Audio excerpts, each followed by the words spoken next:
آج محترم عمران خان صاحب کی تاریخ تھی جو چیف جسٹس اسلام آباد ہائی کورٹ کی ڈویژن بینچ کے پاس لگی ہوئی تھی. 12 بجے کا ٹائم تھا. 12 بجے سے ہم 1:45 بجے تک بیٹھے رہے اور پسینے میں شرابور ہو کر بیٹھے رہے. کبھی ایسا نہیں ہوا کہ بالا عدالتوں میں وقت دیا جائے اور اس وقت کے برعکس جو ہے یہ میجسٹریٹوں میں تو ہوا کرتا تھا کہ چیمبر میں ریٹائرنگ روم میں بیٹھ کے چائے پیتے رہتے تھے یا ٹی وی دیکھتے رہتے تھے.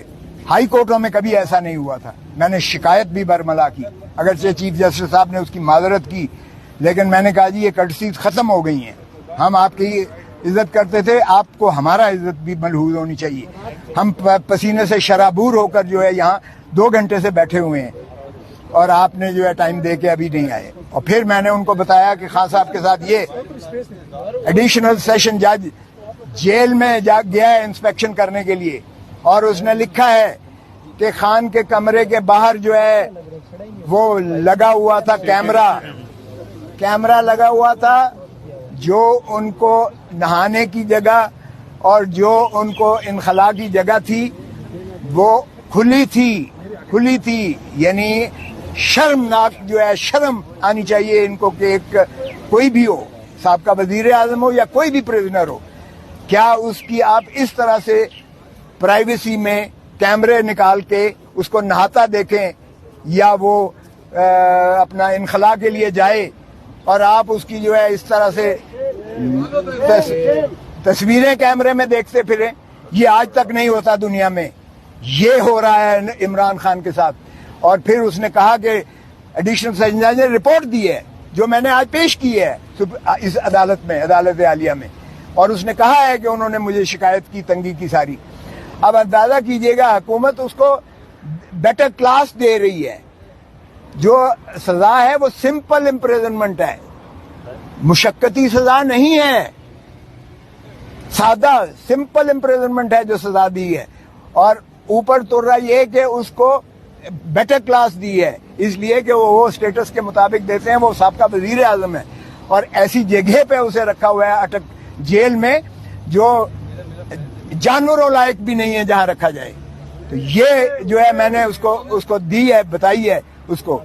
اور کل میں نے خان سے ملنا بھی ہے اس لیے کہ ان کی طرف سے ایک ریکویسٹ آئی تھی کہ آپ ضرور پلیز ملیے گا. تو میں نے آج ان کو بتایا ہے, جو چیف صاحب نے اجازت تو دی ہے. آج جب شروعات ہوئی بحث کی تو وہ وکیل صاحب آ گئے ایک مدعی کی, پتہ نہیں اس کے لیے کون انتظار کر رہا تھا. مدعی کے وکیل صاحب وہ ہیں جو میرے شاگرد کے شاگرد ہیں, جو وزیر قانون کے, اور ماشاءاللہ وہ شروع دن سے, پہلے دن سے وہ وکیل ہیں مدعی کے, پہلے دن سے الیکشن کے وہ سارے ٹرائل میں موجود ہیں, اور کہتے ہیں جی مجھے تیاری کے لیے وقت چاہیے. جج صاحب نے کہا بھائی تم تو خود بیچ میں رہے ہو, 2 ہفتے چاہیے مجھے. میں نے کہا سبحان اللہ, جب ہم نے مخالفت کی تو کہتا ہے 10 دن دے. تو پھر میں نے کہا جناب جج صاحب بہت اولیاء, اس دن جب میں نے پہلے دن آپ کو بحث کی تھی, آپ نے اپیل سماعت کے لیے منظور کی تھی, اسی دن آپ کو معطل کر دینی چاہیے تھی سزا, اسی دن آپ کو سسپینڈ کر دینی چاہیے تھی سزا. پھر بھی آپ نے باوجود نوٹس دیا شارٹ ڈیٹ کے لیے, اور وہ تب اس لیے نہ لگ سکا کہ آپ بوجہ علالت چیف جسٹس صاحب بیماری کی وجہ سے عدالت نہیں کر پا رہے تھے, جس وجہ سے تساہل ہو کر آج لگی تھی. میں نے کہا جی یہ تو نہیں ہو سکتا, اس لیے کہ یہ آپ میری زندگی کا حق مجھ سے چھینا لے ہیں, جو اللہ کے ہاتھ دی ہوئی ایک انعام ہے انسان کو, اور آئین میں اس کا تحفظ کیا گیا ہے, آئین میں اس کا تحفظ کیا گیا ہے.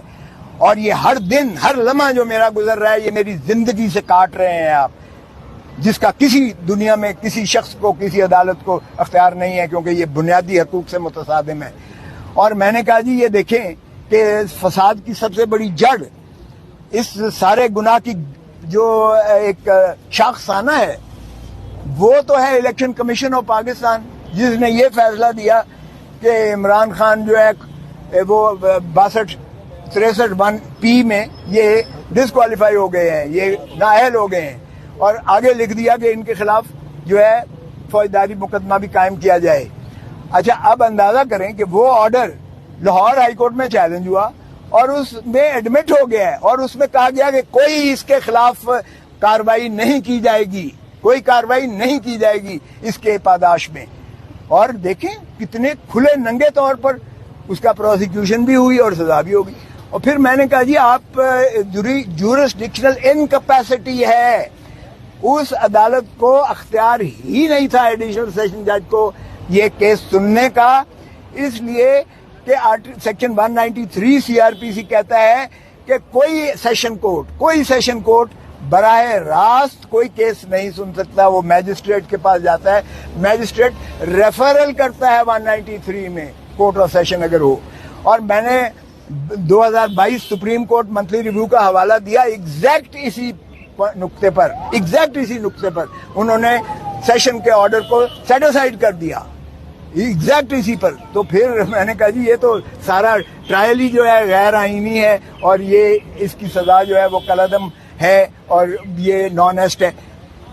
پھر میں نے کہا جی دوسری بات یہ ہے کہ یہ کمپلینٹ جو مدعی کیا گیا ہے جیسے الیکشن آفیسر وہ کر ہی نہیں تھا سکتا کمپلینٹ جو ہے یہ الیکشن ایکٹ کے تحت، کیونکہ اس میں election commission of Pakistan complaint کر سکتی ہے یا الیکشن کمیشن آف پاکستان کسی کو ڈیلیگیٹ کر سکتی ہے. یہاں سیکٹری الیکشن کمیشن نہیں ہے. سیکٹری وہ ایک ملازم ہوتا ہے، وہ کمپلینٹ جو ہے کر رہا ہے، وہ کیسے کر سکتا ہے؟ نہ اس کو کوئی ڈیلیگیشن ہے. سیکٹری جو ہے وہ ڈسٹرکٹ الیکشن آفیسر کو دے رہا ہے اور ڈسٹرکٹ الیکشن آفیسر جو ہے کمپلینٹ کر رہا ہے. تو یہ کمپلینٹ ہی جو ہے انکمپیٹنٹ ہے، یہ ناقابل ہے، یہ ایک ردی کا کاغذ کا ٹکڑا ہے جس پر کوئی کارروائی نہیں ہو سکتی تھی.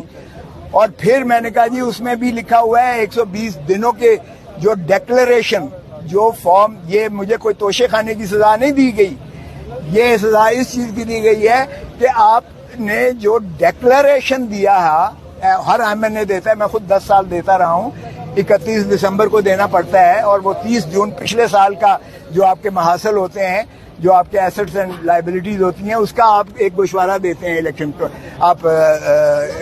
Commission of Pakistan. تو وہ الیکشن کمیشن آف پاکستان کے اس ڈیکلریشن سے 120 دنوں کے اندر جو ہے کمپلینٹ ہو سکتی ہے.